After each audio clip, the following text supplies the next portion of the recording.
কি ভাবছেন গুলি করছি? আসলে বিষয়টা এরকম না।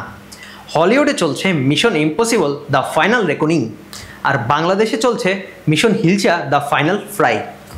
ওখানে টম ক্রুজ লড়ছে এআইয়ের সাথে, আর এখানে বাংলাদেশ নৌবাহিনী লড়ছে জেলেদের সাথে।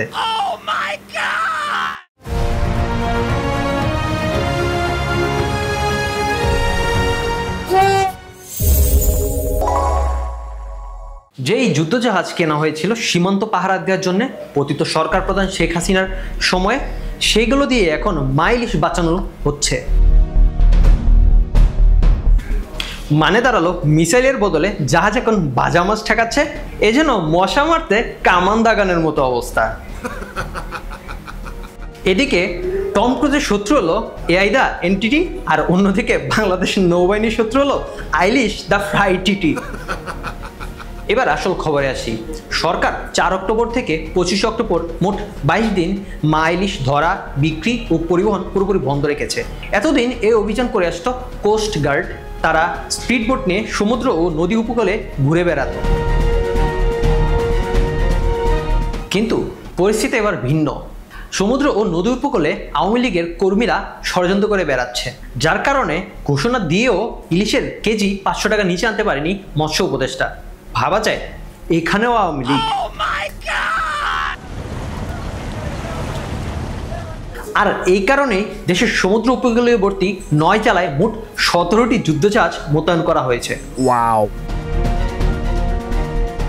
একবার ভাবুন তো, আপনি চাঁদপুরের একজন জেলে, আপনি নৌকা নিয়ে ইলিশ মাছ ধরতে বেরোলেন। ঠিক তখনই নৌবাহিনীর ধানচিরি, শহীদ ফরিদ ও মেরিটাইম এয়ারক্রাফট এসে হাজির। আর এটা দেখলে আমি শিওর স্বয়ং টম ক্রুজও বলবে ইম্পসিবল মিশন।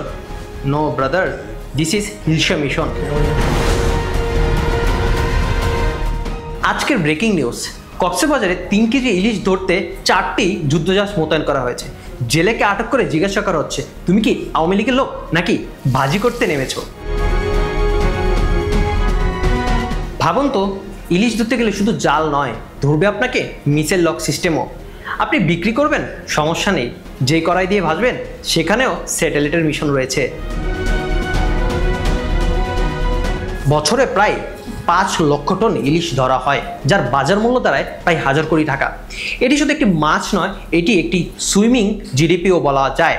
তার মানে দাঁড়ায় যুদ্ধজাহাজ কেনা হয়েছিল যুদ্ধের জন্য, কিন্তু ব্যবহৃত হচ্ছে মাছের অর্থনীতির জন্য। এবার আসি একটি সিরিয়াস খবর নিয়ে। গত কয়েক মাসে নাফ নদী থেকে কয়েকটি জেলে নৌকা ধরে নিয়ে যায় মায়ানমারের বিদ্রোহী আরাকান গোষ্ঠী। যদিও পরবর্তী সময়ে অনুরোধ করে তাদেরকে ফিরিয়ে আনে দেশের নৌবাহিনী ও কোস্টগার্ডের সদস্যরা।